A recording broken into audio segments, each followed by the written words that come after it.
Hello, hey, it's Diana Van Blaricom. I'm your Vice President of ERP Strategy here at ROI Healthcare Solutions. And we are on the couch today for a couch conversation. Joining me today is Linda Mack, who is part of our Rockstar Financial Consulting team. Hello, Linda. Hi, Diana. Hey, thanks for joining me on the couch today.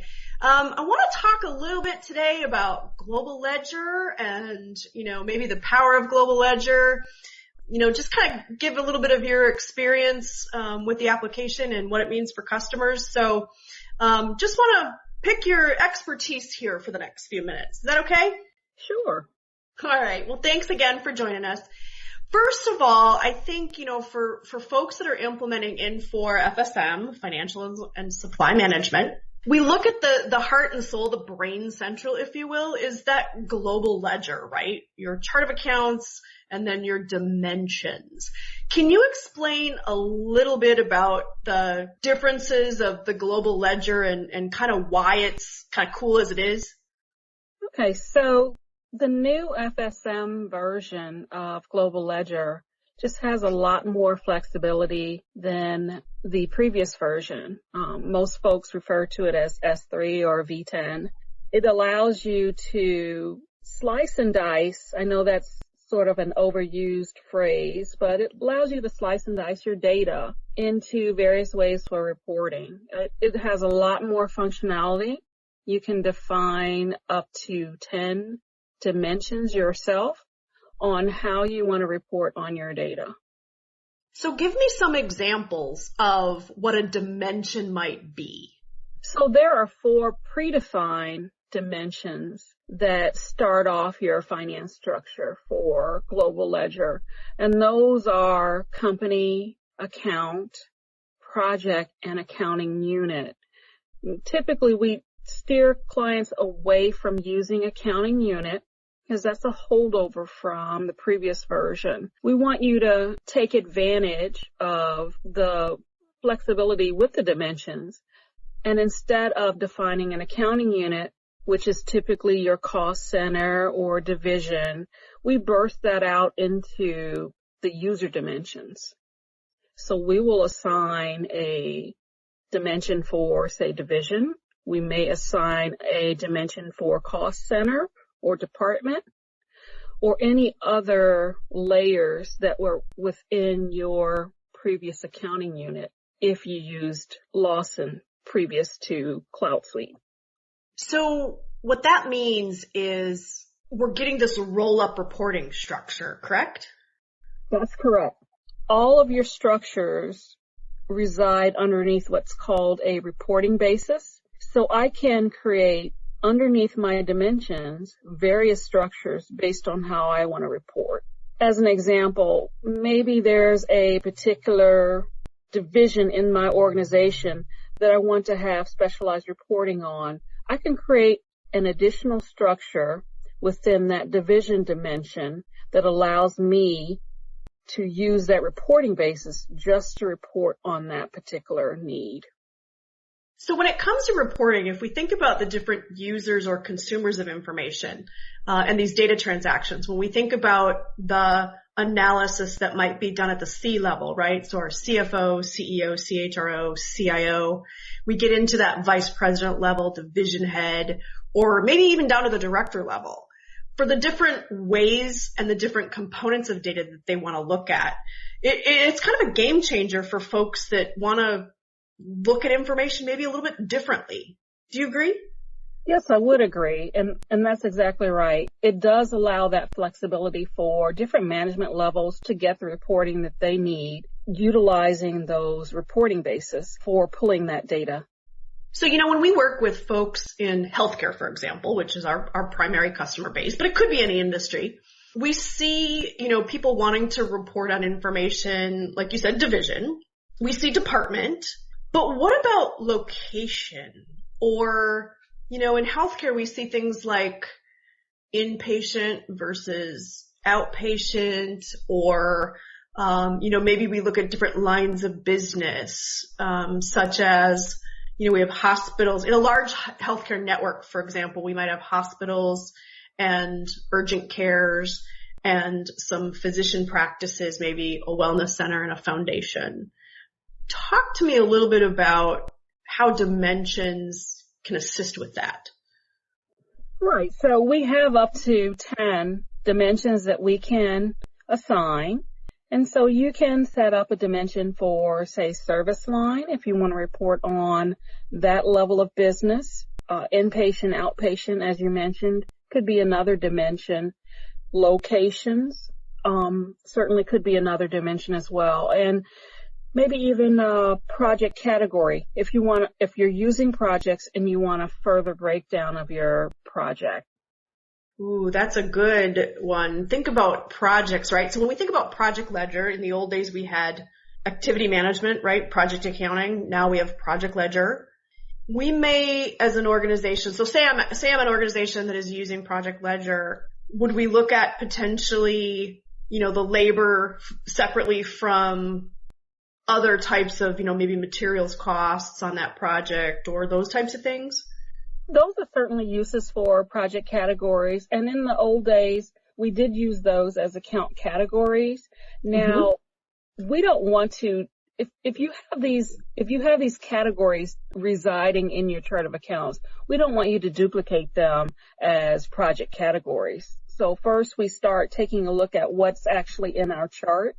And then we go from there in terms of what project categories we want to assign. We want to enhance with the dimensions. We want to enhance our reporting by breaking out the data in different ways. We don't want to duplicate. That's great advice. So talk to me a little bit about what a customer or a user of this solution. So maybe it's someone who is looking to implement Infor Cloud Suite, or maybe it's someone who is still on version 10. They might be in the middle of their project. Talk to me a little bit about what people could do today to start preparing for moving to Global Ledger. Like, what's some of that pre-work activity? Right. So one of the activities that we ask the clients to do is to take a look at your reporting needs. How do you need to get data out of the system? How are you currently getting data out of the system? What are really your reporting needs? Because the reporting is what's going to drive your finance structure and what dimensions you want to build out. So that's sort of where we start off. Typically there's always a wish list for reports that you always wish you could get out of the system. So we start with that analysis, and then we start looking at what kind of cleanup activities need to occur. Do we have a lot of duplication in our chart of accounts? Do we have maybe a structure that doesn't work anymore? We see often if there have been any mergers that we have consolidated chart of accounts where maybe the account is duplicated in different areas of the chart. I might be using an account for, say, supplies, and it may be called something different for that merge chart element that I brought in. So we look at what we can clean up, what we can consolidate. Are we using the chart to our best advantage? Also, we look at different applications that you're going to use. If you're going to use payables, we look at what cleanup activity needs to occur on the vendor master. We always find that there are duplicated vendors on the vendor master, and sometimes the temporary vendors, which we have in the past called one-time vendors. So those are just some of the activities that we look at.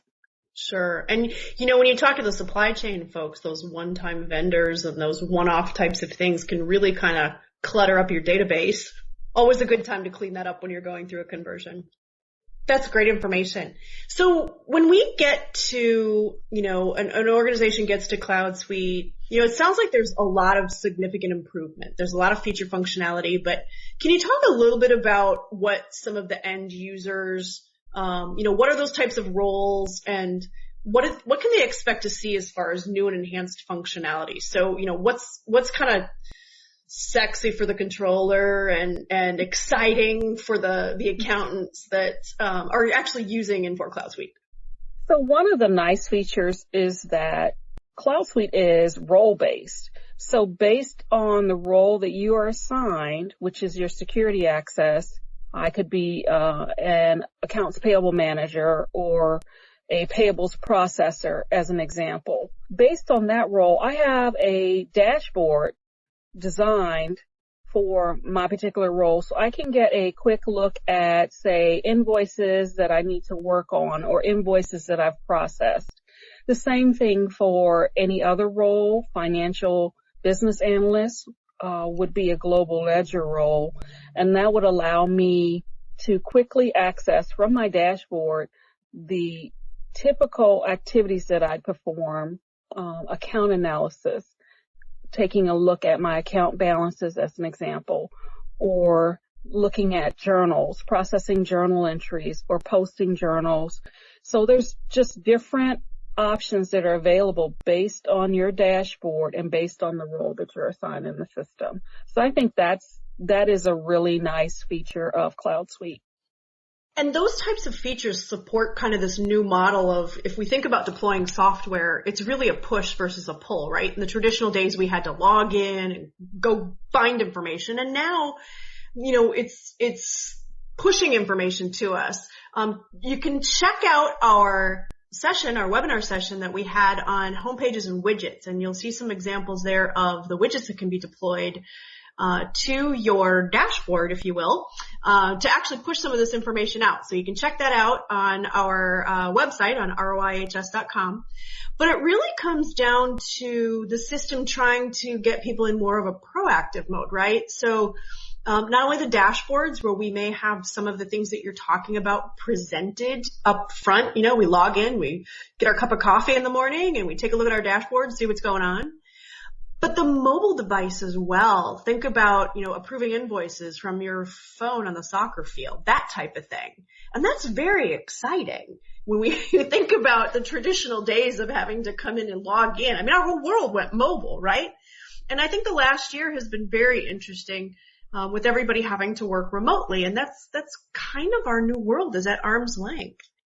So Linda, talk to me a little bit about kind of those post-go live optimization kind of things. So when an organization gets up on Cloud Suite and they are off and running, they've got their dimensions defined, are there some kind of post-go live optimization things they can keep an eye on, or what's that continuous improvement activity that they could kind of look forward to post-go live? Well, one of the things that we might look at post-go live is additional optimization for various activities that you would do in the system. Perhaps it was not something that could be implemented or didn't make sense to implement during the regular course of the project. So that might be something that we do post-go live as an optimization. It could be something as simple as maybe adding custom fields to a particular screen. After you've used the system and gotten familiar with it, then we could come in and do that customization, maybe add another field to capture additional information on the screen. So those kind of things are some of the items that we might look at as a post-go live optimization. Yeah, and I think in that model of continuous improvement, it's always think about what else you can do to make your job easier, right? And those are great things to look at. So Linda, we could talk about this all day, but I want to thank you for joining me on the couch today. This has been great, helpful information. Any last final thoughts for the folks that are maybe post go live or making the journey to the cloud right now? So I would say to not let the features and the all the functionality that is available in Cloud Suite scare you at all. It may be a big change from what you are doing today, but it will be a vast improvement over any manual processes that you are doing, say in invoice approvals. So I would just leave a parting note about not being afraid to embrace the change that would come with moving to Cloud Suite. It will be a vast improvement over any manual processes or your current system. It just has so much flexibility and functionality that will make your processes more efficient. It's a big change for you, but don't be afraid of it. That's great. I think that's a great quote and a great tagline, Linda. We're going to use it. Embrace the change. Well, thanks for joining me on the couch today. I appreciate you taking some time out of your busy schedule to impart your wisdom for our viewers and listeners. Once again, I'm Diana Van Blaricom. This was Linda Mack. We're at ROI Healthcare Solutions. You can check out more couch conversations, webinars. You can see some other videos. Check out Infor Go and a lot of other good stuff at roihs.com. If you navigate to our thought leadership, there's all kinds of good stuff for you there. And if you follow us on social media, on LinkedIn, you'll get updates and more good videos to come. So thanks again, and we'll see you soon.